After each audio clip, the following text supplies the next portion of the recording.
Bonjour à tous, je pense que vous connaissez tous l'intelligence artificielle, elle fait partie intégrante de nos vies, on en voit absolument partout, il n'y a que de ça partout, l'intelligence artificielle, maintenant il y en a pour tout, c'est ça qui est bien aussi, c'est qu'il y a pour un petit peu tous les domaines, malheureusement il y a du bon et du contre, voilà, comme toute chose dans la vie, mais là on va s'intéresser au bon de l'intelligence artificielle, on va se servir de ChatGPT, tout simplement pour lui demander de nous prédire la saison 2025.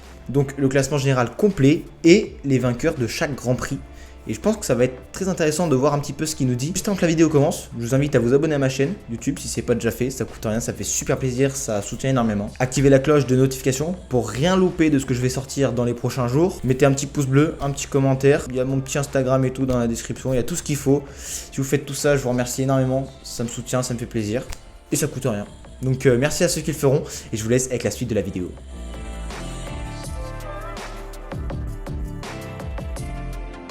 On se retrouve directement sur ChatGPT, voilà, j'ai le PC en face de moi, on est sur ChatGPT. J'avais déjà fait un test sur mon téléphone, ça avait pas trop mal marché, mais il lui manquait pas mal d'informations, il se trompait pas mal dans les transferts des pilotes, il se trompait pas mal dans quelques petits trucs, il avait oublié de mettre Alex Rins à un moment, il avait oublié que Pedro Acosta n'était plus un rookie, il y avait pas mal de petits trucs qui allaient pas, on voit ça ici.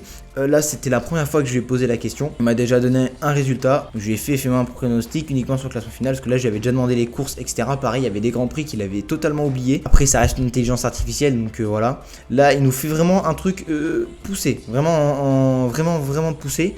Donc ce qu'on va faire c'est qu'on va tout décrire, moi je vous donnerai mon avis en fin de vidéo pour savoir si je suis d'accord ou si je suis pas d'accord et un peu je vais vous donner un petit peu mes pronostics et on va voir tout ça ensemble. N'hésitez pas vous à me dire dans les commentaires votre petit pronostic si vous êtes d'accord avec ChatGPT ou pas, si vous êtes d'accord avec moi ou pas, comme ça fait de l'interaction, c'est cool. Donc là vous voyez j'avais dit que Pedro Acosta n'est plus un rookie parce qu'il m'avait mis que Pedro Acosta était un rookie, donc j'avais dit remets à jour. Je crois qu'il a pas changé grand chose mais au moins il a compris que Pedro Acosta n'était pas un rookie, il m'a refait une description détaillée etc. Je fais gros, tu fais n'importe quoi, t'as oublié Rins, Binder et Bastianini sont pas coéquipiers, parce qu'il m'avait mis Binder et Bastianini coéquipiers, enfin bref, il y a vraiment n'importe quoi. Donc on va descendre tout en bas. Là pareil, je lui dis qu'il n'était pas très précis, donc il m'a rajouté la case analyser. Et ça c'est vraiment sympa, parce que du coup, il va rajouter une petite touche à chaque pilote, et à chaque truc, quoi, tout simplement. Donc on va descendre tout en bas. Et on va commencer par les vainqueurs de chaque Grand Prix, comme ça va pouvoir nous donner un petit ordre d'idée, il va nous donner un petit point sur la saison, etc. Et après on ira voir le classement général qu'il nous propose, que ChatGPT nous propose. Alors on va commencer la saison au Grand Prix de Thaïlande, au circuit de Chang, désolé pour la petite flèche, c'est un peu chiant. Et lui il pronostique que Pedro Acosta est directement vainqueur, voilà. Lui il dit, Pedro Acosta il a déjà une saison dans les pattes, c'est un talent de ouf, il est chez KTM officiel, première course, vainqueur direct. Pourquoi pas? Pourquoi pas? Thaïlande, je pense pas parce que c'est pas le circuit vraiment Acosta comparé à d'autres pilotes. Mais bon, il nous dit Acosta en premier vainqueur de la saison. Il me dit que Marc Marquez gagnera le GP d'Argentine et des Amériques. Donc le Grand Prix d'Austin. Là, je me dis pourquoi pas. Alors Austin vraiment pourquoi pas? Ducati officiel, c'est son circuit. Enfin on le sait, il n'y a même pas besoin d'épiloguer sur Marc Marquez et Austin. Après Argentine, je pense qu'une petite Aprilia avec un Martin ou un Bezzecchi ça peut être pas mal. Parce que là-bas elle marche bien l'Aprilia. Mais pourquoi pas un petit Marc Marquez au GP d'Argentine. En plus les conditions météorologiques là-bas c'est un petit peu... Ça peut changer vite, donc pourquoi pas.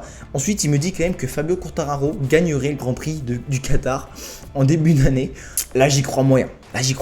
Honnêtement, ok la Yamaha est sur une belle pente, ok elle est en train de s'améliorer, mais au bout de 4 Grands Prix, là je trouve ça un petit peu gros. Mais bon, c'est ChatGPT qui nous dit ça, pourquoi pas après tout. On descend et Pedro Acosta revient en vainqueur au Grand Prix d'Espagne à Jerez. L'année dernière il a fait une belle course, il avait un bon rythme.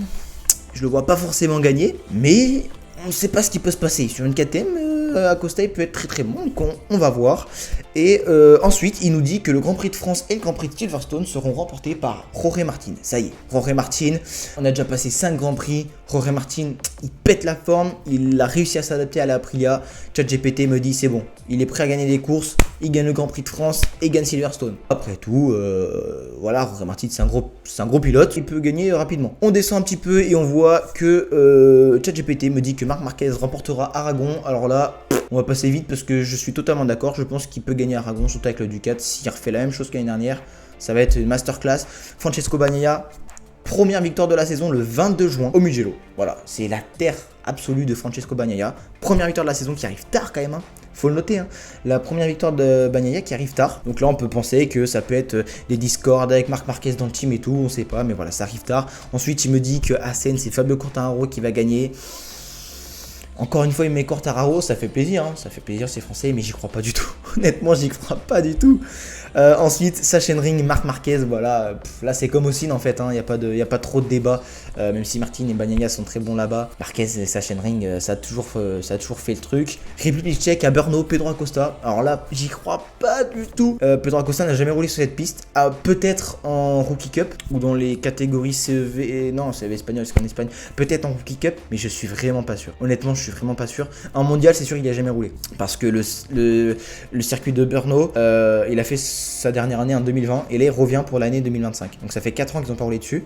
Donc moi je vois clairement pas un pilote qui n'a jamais roulé dessus gagner. Mais bon, pourquoi pas. Ensuite le GP d'Autriche, il me dit que c'est Brad Binder. Bon ben voilà, KTM, ils sont à domicile, Binder est bon. Pourquoi pas une petite victoire de Binder, après tout, ça fait longtemps. Nouveau circuit cette année. Au GP de Hongrie, voilà, circuit du parc Balaton Park. Alors apparemment, c'est pas sûr à 100%, mais normalement il devrait être là, il devrait être au calendrier. Et il nous dit que c'est Francesco Bagnaia qui gagnerait et qui nous ferait même un doublé en remportant le Grand Prix de Barcelone en Catalogne un peu plus tard. Moi, je pense que même Bagnaia va en gagner plus que ça. Et on aurait Bezzecchi qui gagnerait le Grand Prix de Misano, voilà, à Saint-Marin. Pourquoi pas aussi, là il y a déjà une bonne partie de la saison qui est passée, il a pu s'adapter à la Aprilia, Misano il est vraiment bon, je pense que ça peut être un bon pari. Ensuite on aurait Jorge Martin qui gagnerait à Motegi, voilà de nouveau, ça faisait longtemps qu'il n'avait pas gagné dans le classement, il gagnerait à Motegi, pourquoi pas avec la Aprilia, bon ben... Pedro Acosta gagnerait Mandalika en Indonésie. Je pense que ça peut se faire aussi. Il a fait une belle course l'année dernière, dans mes souvenirs il a terminé deuxième, il y a eu des chutes etc, mais il a quand même fait une belle course donc... Pourquoi pas? Alors là, la grosse surprise de ChatGPT, il me dit que Jack Miller remporte le Grand Prix de Phillip Island. Alors je veux bien que quand t'es chez toi, quand t'es à domicile, t'as une espèce de force en toi qui fait que tu roules un peu mieux. Mais de là à aller gagner le Grand Prix d'Australie avec la Yamaha pour Miller, j'y crois moyen. Mais bon, après, les miracles existent, hein. Et le Grand Prix de Malaisie, à Sepang serait remporté par Francesco Bagnaia qui est tout simplement un monstre là-bas, donc pourquoi pas. Et on arrive aux 2 derniers Grands Prix de la saison avec une belle surprise, Grand Prix du Portugal remporté par Maverick Viñales. Je sais pas du tout d'où est-ce qu'il me sort ça. Ah, ChatGPT, je sais pas, t'as pété un câble mon gars. Viñales il est chez KTM Tech 3 et il me dit qu'il remporte Portugal. Après tout, il a fait une belle course l'année dernière, mais franchement là il est à côté de la plaque je pense. Et on aurait Francesco Bagnaia. D'ailleurs il a oublié des lettres, Francesco Bagnaia, mais c'est pas grave, qui remporterait le Grand Prix de Valence, le dernier Grand Prix de la saison. Alors déjà on va faire une petite analyse des vainqueurs. On voit que Francesco Bagnaia il a quand même 5 victoires. On dirait pas mais en fait c'est le pilote le plus victorieux de la saison. Il a gagné en Mugello, en Hongrie, en Catalogne, en Malaisie et à Valence. Ultra régulier, il gagne sur les circuits où Ducati est forte. Il performe en fin de saison, ce qui lui permet de remporter le titre. On s'est fait un petit peu spoil. Désolé, mais c'est pas grave. Marc Marquez qui a remporté 4 victoires en Argentine, Austin, Aragon et au Sachsenring. C'est ces circuits. Pedro Acosta qui gagnerait en Thaïlande, à Jerez, à Brno, en Indonésie. Bon, et apparemment sur les circuits sinueux, il est imbattable. Jorge Martin qui gagnerait en France, en Grande-Bretagne et au Japon. Fabio Quartararo qui nous sortirait waouh, des performances excellentes avec la Yamaha, avec 2 victoires au Qatar et à Assen. Brad Binder qui gagnerait en Autriche, Marco Bezzecchi qui gagnerait à Saint-Marin, Jack Miller qui gagnerait en Australie et Maverick Viñales au Portugal. Je peux vous dire que ça fait un paquet de vainqueurs différents. Ça nous fait 1, 2, 3, 4, 5, 6, 7, 8, 9. Attends, 1, 2, 3, 4, 5, 6, 7, 8, 9 vainqueurs différents. Je crois que la dernière fois qu'il y a eu 9 vainqueurs différents, ça devait être en 2021-2022.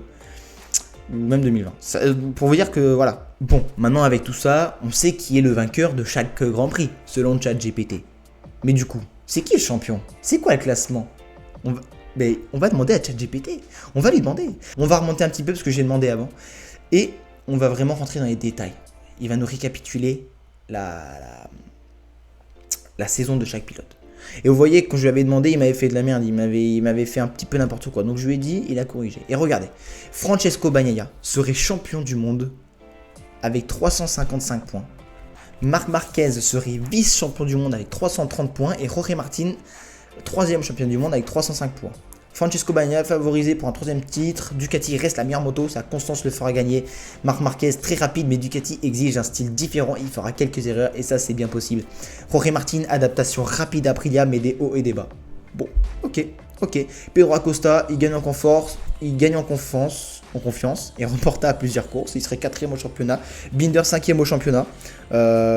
Pourquoi pas. Marco Bezzecchi 6ème. Fabio Quartararo 7ème. Ce serait une très belle place, je serais content. Enea Bastianini 8ème en adaptation chez KTM, mais en forme en fin d'année. Voilà, donc il fait les meilleures courses en fin d'année. Alex Rins qui ferait une saison extraordinaire. Alors par contre, au niveau des points, c'est un peu n'importe quoi parce que c'est vraiment trop linéaire. On voit vraiment que ça fait une courbe entre les pilotes. Enfin, je veux dire, je pense que Jack Miller, il n'aura pas 200 points, il aura peut-être.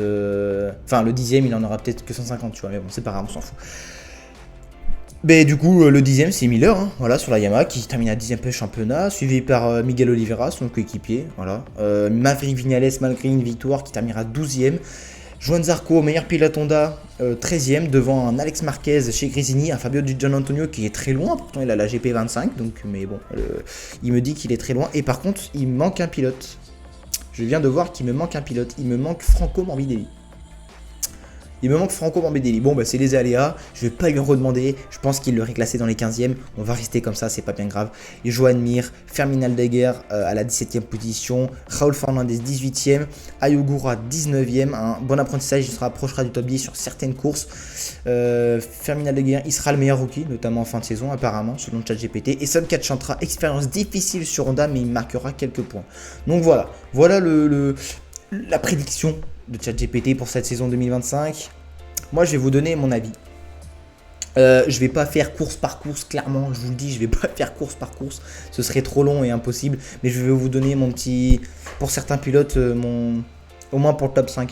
Là, il nous dit une analyse détaillée que Francesco Bagnaia, favori au titre, extrêmement constant. Il gagne à Mugello, Barcelone, Sepang et Valence, on l'a vu tout à l'heure.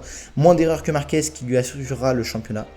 Marc Marquez l'inverse, voilà, il fait quelques erreurs, ce qui lui coûtera le titre. Martin, il s'adapte bien à l'Aprilia. Début de saison difficile, mais l'été sera un concurrent sérieux. Donc apparemment, ça l'a aidé. Pedro Acosta qui jouerait le titre pour 2026, pas cette année. Binder solide, mais voilà, moins bon qu'Acosta. Fabio Quartararo et Alex Rins, encore en retrait. Du fait de la Yamaha, mais très grosse progression. Bastianini, début difficile, mais forte progression. Oliveira et Miller chez Yamaha, voilà, la moto toujours pas assez compétitive, mais ils essaient de s'en sortir. Viñales, à peu près la même chose que Bastianini, mais par contre, il nous dit que Viñales, sur la KTM, est capable de gagner quelques sprints, donc à voir. Honda toujours en souffrance, hein, bien évidemment. Miri Marini, toujours une saison très compliquée. Zarco limitera la case, voilà, on le sait. Zarco, c'est le sauveur de chez Honda. Et on arrive au rookie, Fermin Aldeguer, rookie de l'année. Voilà, aussi, il faut dire qu'il est sur une Ducati et meilleur rookie devant Ogura et Chantra, puisque cette année, on a 3 rookies, et ça fait vraiment plaisir.